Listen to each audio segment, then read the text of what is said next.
বিতর্কিত উপদেষ্টাদের বাদ দিয়ে কেয়ারটেকার সরকার গঠনের আহ্বান জানিয়েছেন বিএনপি স্থায়ী কমিটির সদস্য আমির খসরু মাহমুদ চৌধুরী। আরেক সদস্য ডক্টর খন্দকার মোশাররফ হোসেন বলেন, ডিসেম্বরের মধ্যে জাতীয় নির্বাচনের রোডম্যাপ ঘোষণা না হলে বিএনপির জন্য অন্তর্বর্তী সরকারকে সহায়তা করা কঠিন হবে।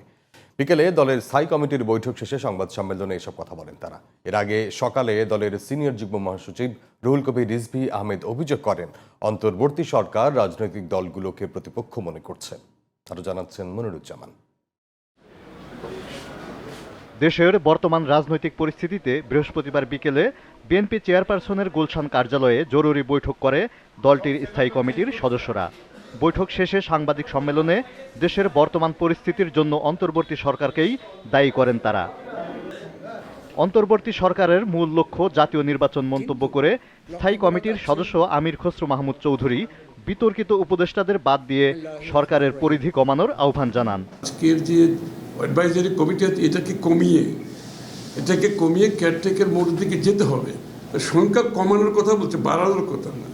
কারণ আপনি যখন কেয়ারটেকার মোডে যাবেন, সংখ্যা আমাদের জানা আছে কেয়ারটেকারের 10 জন ছিল, আর যারা যারা বিতর্কিত এখানে তাদেরকে বাদ দিলে আমাকে সেদিকে যেতে হবে, কারণ আমি এটা নিরপেক্ষ নির্বাচনের কথা বলছি। স্থায়ী কমিটির আরেক সদস্য ডক্টর খন্দকার মোশাররফ হোসেন বলেন, বিএনপি শুরু থেকেই অন্তর্বর্তী সরকারকে সমর্থন দিয়েছে, তবে সরকার নির্বাচন আয়োজন বিলম্ব করলে সহায়তা করা কঠিন হবে। জন আকাঙ্ক্ষা অনুযায়ী একটি নির্বাচিত রাজনৈতিক সরকার প্রতিষ্ঠা করাই এখন সর্বোচ্চ অগ্রাধিকার। তাই আমরা একটি সুষ্ঠু অবাধ নিরপেক্ষ নির্বাচনের মাধ্যমে ডিসেম্বর 2025-এর মধ্যে একটি জাতীয় সংসদ গঠনের জন্য অবিলম্বে সুনির্দিষ্ট রোডম্যাপ ঘোষণার দাবি জানাচ্ছি। এর অন্যথা হলে জনগণের দল হিসাবে বিএনপির পক্ষে এই সরকারের প্রতি সহযোগিতা অব্যাহত রাখা কঠিন হয়ে দাঁড়াবে।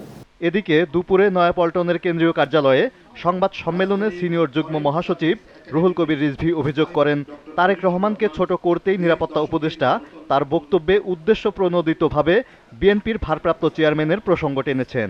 ডক্টর খলিলের অহেতুক প্রলাপে প্রতীয়মান হচ্ছে অন্তর্বর্তীকালীন সরকারের কেউ কেউ সুকৌশলে বাংলাদেশের প্রাণ তারেক রহমানের দেশে নিরাপদ প্রত্যাবর্তনকে অনিরাপদ করে তুলতে চায়।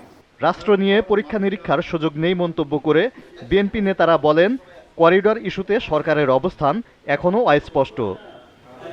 Moniruzzaman, GTV news, Dhaka.